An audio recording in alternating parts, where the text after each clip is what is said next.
misalnya atau pengangguran. Warisan kamu kasihkan siapa? Kalau kerja itu menjadi alasan hukum. Kamu kasihkan yang perempuan kan? Aneh enggak? Yang sudah kerja malah kamu kasih warisan yang nganggur. Enggak. Berarti berdasar prestasi. Atau berdasar empati. Kalau kamu dapat warisan, idiot dulu dong. Idiot dulu, goblok dulu, kecelakaan dulu, baru dapat warisan karena dapat empati. Yang sudah PNS enggak perlu dapat warisan karena sudah juga ruwet. Fikih seperti ini ruwet enggak? Ruwet. Nah, kata Imam Haromen gurunya Ghazali, agama itu kadang dinuna dinul ajais. Kita ikut yang lugu saja. Allah bilang lelaki dapat 2 bagian dari perempuan, ya lelaki ya yang punya alat kelamin, penis. Perempuan yang punya farji, ya sudah gitu aja, gak usah ruwet-ruwet. Kenapa begitu? Ya sudah seperti itu. Nanti lama-lama gini kalau diterusin. Ada seorang dokter fikih perempuan. Dia menguasai fikih sholat. Ruhin lanang tapi gak menguasai fikih sholat. Rohnya mau pesolatan misalnya. Lalu yang jadi imam siapa kalau berdasar prestasi? Perempuan dong, karena dia doktoral fikus sholat. Dia menguasai aneh-anehnya sholat. Horo ibu masaili sholat dia menguasai. Sementara Ruhin takoi sholat itu apa Ruhin? Pokoknya ini gugus ngadeg terus lugu. Terus ngadeg malih. Apa? Ada ngulang. Nak salam ngalerin. Dia tahunya hanya itu dok.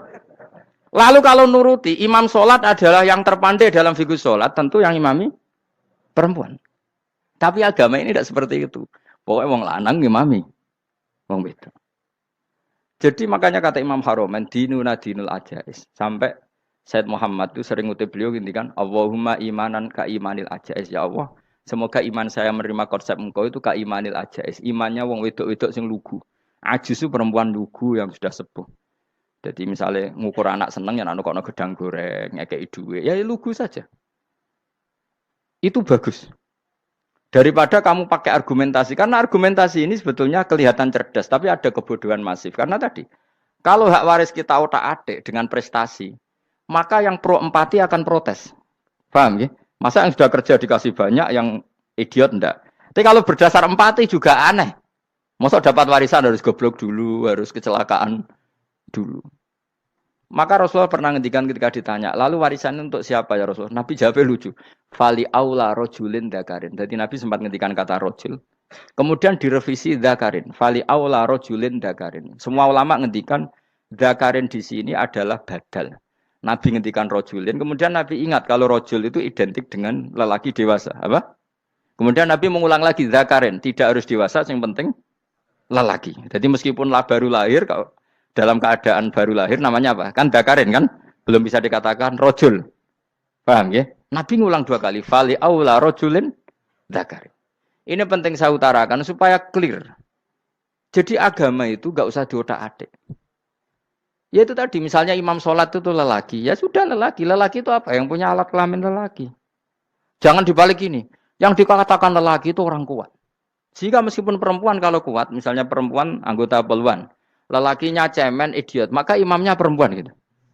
Karena makna lelaki adalah kuat. Ini keruwetan. Jadi agama itu tidak seperti itu. Nah sekarang kembali ke pilihan. Yang dikatakan pilihan itu orang hebat. Apa yang dipilih? Apa berdasar definisi? Apa berdasar kehendak yang milih? Loh kok mulai do pinter? Tumben do pinter. Alam raya ini milik Allah.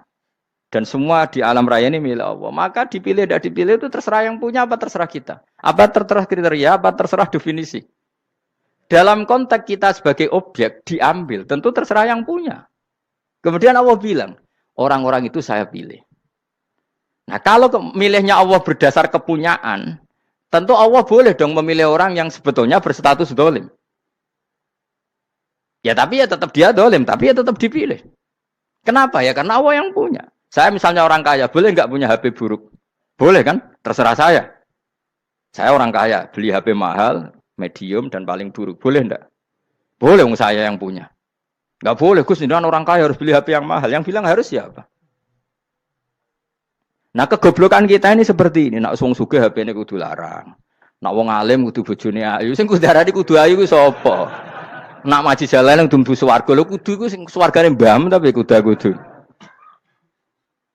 Nah, kita-kita ini sering berpikir ngatur Tuhan.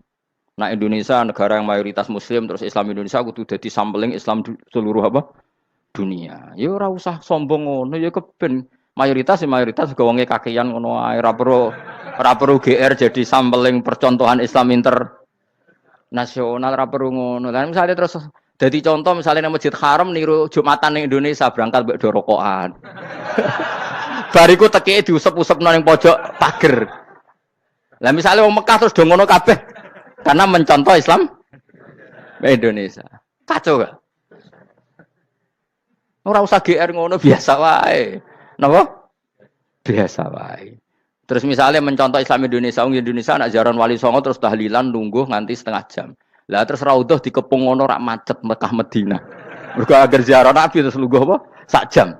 Nak ning wali sak jam ning Nabi 2 jam lah kira-kira gitu. Ya malah nganyak Kanjeng Nabi. Nabi sekaruan Afdhalul Khalqi mbok dongakno wa maghfir lahu warhamhu. Iku malaikat sak langit misah. Ya Nabi kok mbok dongakno di sepuro. Kowe tapi ya butuh sepuro. Enggak boleh doakan Nabi gitu enggak boleh. Wa sholli ala sayyidina Muhammad wa ala alihi enggak boleh pakai ighfir lahu. Masalahnya tahlilan apa alam donga iku terus kamu gunakan. Ya misalnya terjadi percontohan Islam dunia terus Nabi kapundhut ditalkin, nak ditakoki waman rebuka piye. Terus Nabi warai waman nabiyuka. Mesti Nabi yo pro, lah aku Nabi coba takoki. Jadi kita ini sering kumo luhur karena kita mayoritas terus jadi percontohan ora usah ngono. Paham ya napa? Ndak usah ngono, mayoritas ya mayoritas ae, tapi ora usah GR jadi apa? Percontohan internasional. Mungkin kalau masalah Islam damai ya bagus. Tapi itu kan tidak hanya Indonesia. Di mana-mana yang Islam damai juga banyak. Dan yang tukaran juga banyak. Toh yang tukaran nggak pernah maklumatkan diri ini percontohan dan ya biasa saja. Saya ulang lagi ya. Maka menurut saya nggak akan benar pendapat Khawarij atau pendapat Islam yang keras bahwa orang dosa besar itu keluar dari Islam. Karena ketika Allah mengatakan, kemudian aku pilihkan kitab ini, tak kasihkan orang-orang yang saya pilih. Itu diantara yang pertama adalah, meskipun mereka sebagian tetap zalim. Artinya tetap zalim itu tidak menjadi dia keluar dari status Islam. Paham ya? Sekarang saya tanya, yang dikatakan warga Indonesia itu siapa? Ya siapapun yang bergeografis di Indonesia, lahir sebagai akte Indonesia, ya orang Indonesia. Kemudian ada yang penjahat, ada yang maling, kita penjara. Apa dia keluar dari kebangsaan Indonesia? Enggak kan? Sama ketika orang Islam menjadi zina dan fasik koruptor, keluar dari Islam enggak? Enggak. Karena Allah tetap bilang faminhum. Apa? Faminhum. Jelas ya? Wes kayak gak ngarah Khawarij. Napa? Kalau Khawarij cara berpikir itu ekstrim. Setiap dosa besar itu mengeluarkan orang dari status Islam. Oh, itu bahaya sekali. Karena nanti kalau itu iya, kita akan kehilangan banyak orang nopo Islam. Makanya Nabi nanti ngendikan, saya berharap yang nanti masuk surga dari umatku itu separuh, 2/3. Itu kata ulama-ulama. Kalau kita pakai mazhab Khawarij, orang Islam itu tidak sampai 1/3. Karena banyak yang keluar dari Islam. Duwe keris gak Islam, duwe akeh ra Islam. Nglakoni jimat gak Islam, nyekel patok gak Islam, dosa gede gak Islam, korupsi gak Islam.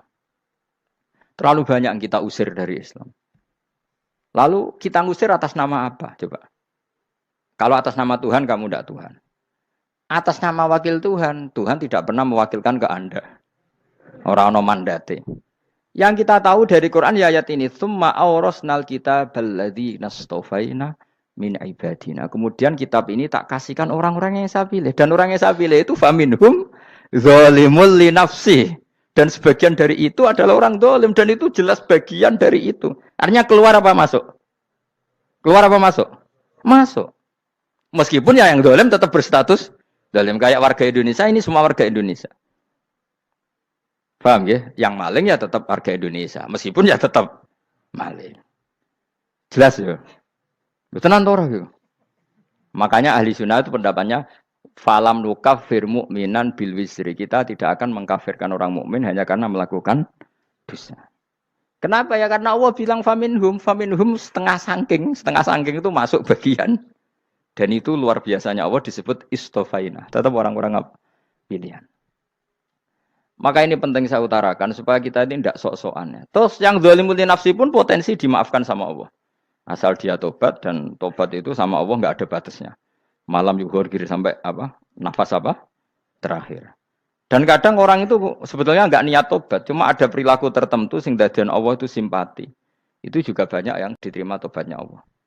Makanya kata ulama-ulama itu, istighfar itu tidak syarat diampuni. Yang menjadi orang terampuni itu kehendak Allah. Istighfar itu bagian kecil dari syarat-syarat itu. Tapi bisa saja orang tanpa istighfar tapi diampuni Allah. Misalnya Allah dawuh, wa yaghfiru ma duna dzalika limay yasa. Itu bukan limay yastaghfir tapi limay yasa. Contoh masyhur kan kamu pernah dengar kan ada orang nakal itu, mau misah itu ya kira-kira lonte atau apalah. Dia datang pulang ketika melihat anjing ngeleti pasir dia berpikir ini kehausan kayak saya. Kemudian dia turun ke sungai memberi minum anjing itu, kemudian Allah memaafkan dia karena itu.